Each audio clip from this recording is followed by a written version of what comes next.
大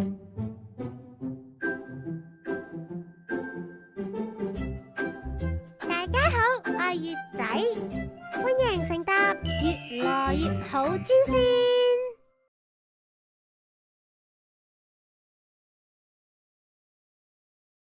各位乘客，歡迎乘坐越來越好專線。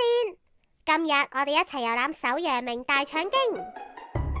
我哋會從上陽穴出發，沿手臂外側向上行，經過肩、頭，最後到達另一邊鼻翼嘅迎香穴。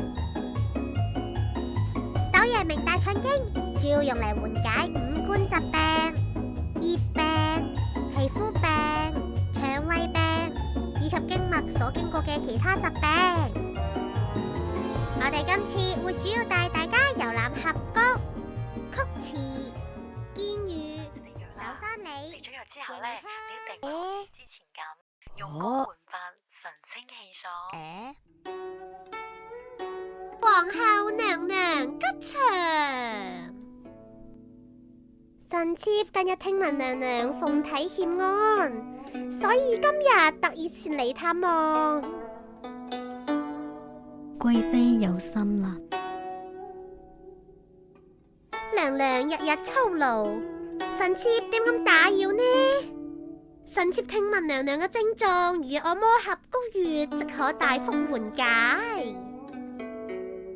唔知可唔可以等臣妾嚟幫娘娘按壓一下呢？咁就有勞貴妃啦。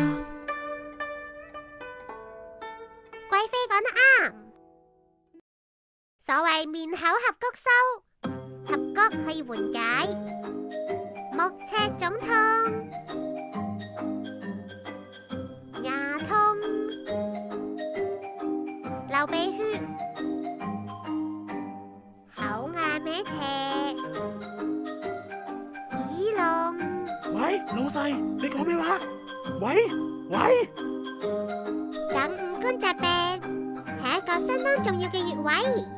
我嚟教大家點樣取穴啦。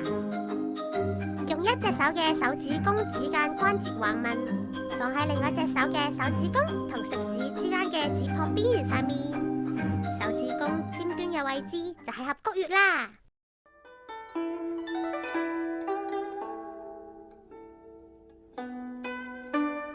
近日後宮事務繁瑣，本宮日夜操勞，又懷有龍裔，真係幸得貴妃為本宮分憂啊！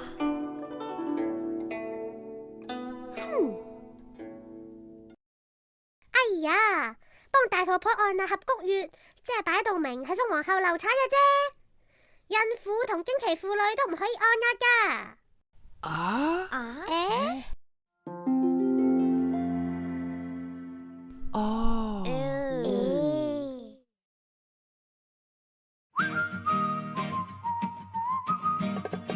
我哋即將到達曲池站，手臂彎曲成90度，爪橫紋外側端，如肱股外上方嘅連線終點就係曲池穴啦。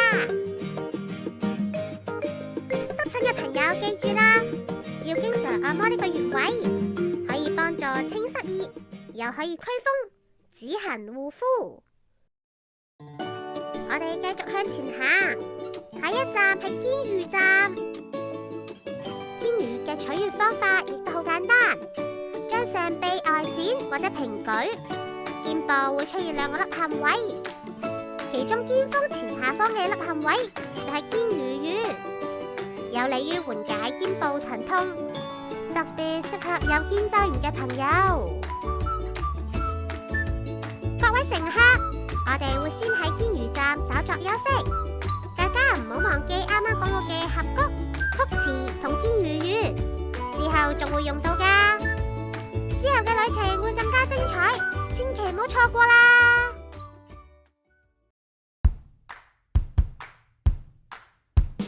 手足陰陽，臟腑神經脈，食養穴位，心得更加足。成日咳嗽拍肺經，肚餓便秘大腸經，年年益壽調胃經，祛濕減肥益脾經，口舌生瘡藏心經，肩手疼痛小腸經，腰酸背痛膀胱經，保健站腳益神經，失眠暈車禁心法，神通廣大山椒經，眼蒙口苦權利。